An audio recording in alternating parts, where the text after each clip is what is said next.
શું તમે ક્યારે વિચાર્યું છે કે શહેરમાં જે ગટરના કામ હમણાં 5 વર્ષ પહેલા માત્ર 20 લાખમાં થતા હોય ત્યાં અચાનક 4 કરોડથી વધુ ખર્ચો થવા લાગ્યો? આટલો ઘણો વધારો? જામનગરમાં ભ્રષ્ટાચારના ગંભીર આરોપ વિપક્ષે કર્યા છે. વિપક્ષ મનપાની કચેરીએ ઉગ્ર પ્રદર્શન કરી રહ્યું છે, તપાસની માંગ કરી રહ્યું છે, તો બીજી તરફ પ્રશાસન દ્વારા તમામ આરોપો ફગાવાયા છે.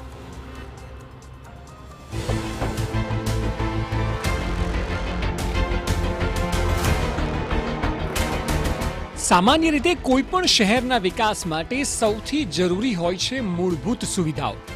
આ મૂળભૂત સુવિધાઓમાં આવે રોડ, રસ્તા, પાણી અને ગટર લાઈન.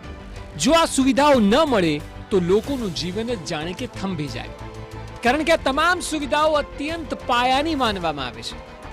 હવે જો આ સુવિધાઓના સંદર્ભે શહેરના પ્રશાસન પર ભ્રષ્ટાચારના આરોપ લાગે તો આ સવાલ માત્ર સવાલ નથી, પરંતુ આ આરોપ ખરેખર જામનગરમાં લાગ્યા છે. જામનગર મહાનગરપાલિકામાં એક નવો વિવાદ. ભૂગર્ભ ગટરની કામગીરીમાં ભ્રષ્ટાચાર. વિપક્ષે લગાવ્યા ગંભીર આરોપ. જામનગર મહાનગરપાલિકામાં એક નવો વિવાદ સામે આવ્યો છે. વિપક્ષ દ્વારા અધિકારીઓ અને કોન્ટ્રાક્ટરો પર મોટો આરોપ લગાવાયો છે. ભૂગર્ભ ગટરની કામગીરી બોગસ ચાલી રહી છે અને બોગસ બિલ બનાવીને પૈસા પચાવવામાં આવી રહ્યા છે.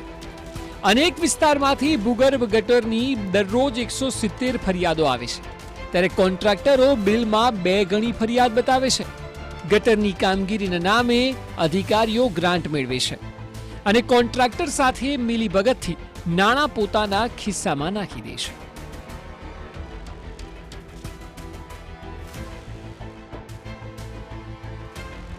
આખા મામલે વિપક્ષે મહાનગરપાલિકામાં વિરોધ પ્રદર્શન પણ કર્યું હતું.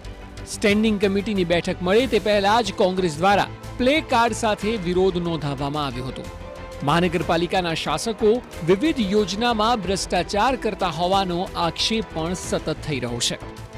પાલિકા છેલ્લા 27 વર્ષથી ભાજપ શાસિત છે. જામનગરનો જે ત્રાહિમામ પ્રશ્ન છે, જામનગર મહાનગરપાલિકા ભ્રષ્ટાચાર કરે છે.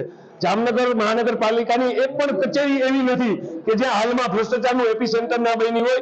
જામનગરમાં હમણાં ખૂબ જ પ્રમાણમાં વરસાદ પડ્યો, જે રોડો બન્યા હતા એ રોડની જગ્યાએ હવે કાંકરીઓ હાથમાં આવે છે. આ ખુલ્લો ભ્રષ્ટાચાર છે.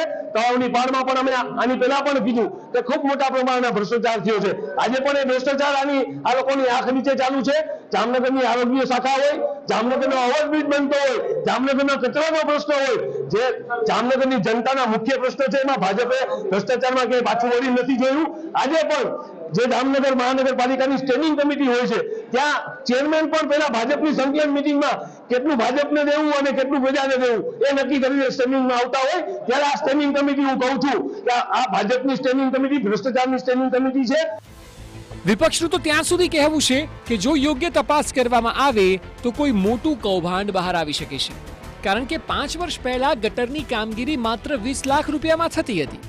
તેના માટે હવે 4 કરોડથી પણ વધુની રકમ ચૂકવવામાં આવે છે અને આ બધી ચૂકવણીમાં મોટા પાયે ભ્રષ્ટાચાર થઈ રહ્યો છે. સાંભળો. ભૂગર્ભની વાત કરીએ તો જામનગર મહાનગરપાલિકા આજથી 5 વર્ષ પહેલા 20 લાખના ખર્ચે ભૂગર્ભ ગટરની સફાઈ થતી હતી. આજ 5 વર્ષ પછી તે ખર્ચ 4 કરોડે પહોંચ્યો છે. છતાં પણ લોકોને ભૂગર્ભની સમસ્યાથી કોઈ હલ નથી મળ્યો. ખાલી ખોટા બિલ બનાવવા, કોન્ટ્રાક્ટરો અને અધિકારીઓની મિલીભગતને કારણે લોકોને પરેશાની ઉઠવી પડે છે. તાત્કાલિક ધોરણે આ બાબતે યોગ્ય તપાસ થવી જોઈએ. જે જામનગરની પ્રજાના પૈસા બેફામ તંત્રની બેદરકારીની હિસાબે લૂંટાઈ રહ્યા છે, તેના પર તપાસ થઈ અને આ કોન્ટ્રાક્ટરોને સસ્પેન્ડ, બ્લેકલિસ્ટ કરવા જોઈએ. જો કે આ સમગ્ર આક્ષેપ બાબતે અમે સીધો જ અધિકારીને સવાલ પૂછ્યો. તેમણે તમામ આરોપોને આડકતરી રીતે ફગાવી દીધા. તેઓનું કહેવું છે કે ફરિયાદો વધી છે અને એ મુજબ તેનું નિરાકરણ પણ લાવવામાં આવે છે અને સિસ્ટમ આખી પારદર્શક છે, એટલે ભ્રષ્ટાચારની કોઈ જ શંકા ન સેવી શકાય. ફરિયાદો અલગ અલગ માધ્યમો જેવા કે વોટ્સએપથી આવે છે. શહેરના પદાધિકારીઓ, કોર્પોરેટરશ્રીઓ, અધિકારીશ્રીઓ તેમજ અરજદારો દ્વારા રૂબરૂ તેમજ સ્થાનિક ફરિયાદ કેન્દ્રો ઉપર અને ઓનલાઈન સિસ્ટમ મેનેજમેન્ટ દ્વારા પણ ફરિયાદો આપવામાં આવે છે. આ તમામ ફરિયાદોનો નિકાલ સ્થળ ઉપર લગત ઝોન દ્વારા કરવામાં આવે છે અને એ ફરિયાદનો નિકાલ થયા બાદ જેનું રેન્ડમલી ક્રોસ વેરિફિકેશન તે લગત ઝોનના લગત ઇજનેરો દ્વારા કરવામાં આવે છે. આ તમામ પ્રક્રિયા બાદ ધોરણસર ઓડિટ પ્રક્રિયા પણ કરવામાં આવે છે અને ત્યારબાદ લગત એજન્સીઓને કરેલ કામનું ચૂકવણું કરવામાં આવે છે.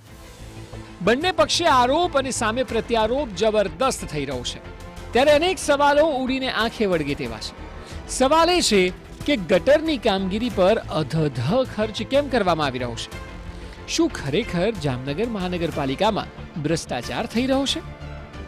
શું વિપક્ષના આરોપો પર સઘન તપાસ થશે ખરી? શું પ્રશાસન, અધિકારીઓ અને કોન્ટ્રાક્ટર્સ વિરુદ્ધ કોઈ એક્શન લેવાના મૂડમાં દેખાય છે ખરા? આ બધા સવાલ એટલા માટે કારણ કે ભ્રષ્ટાચારના ખૂબ મોટા આક્ષેપ થયા છે અને તે પણ કરોડો રૂપિયાના. અને એટલે જ જામનગરની જનતા માટે પણ એ જાણવું ખૂબ જ જરૂરી છે કે ખરેખર તેમના ટેક્સના રૂપિયાનું શું થઈ રહ્યું છે. શું કોઈ મોટો ભ્રષ્ટાચાર થઈ રહ્યો છે કે કેમ? દિવ્યેશ વાયડા, TV9, જામનગર.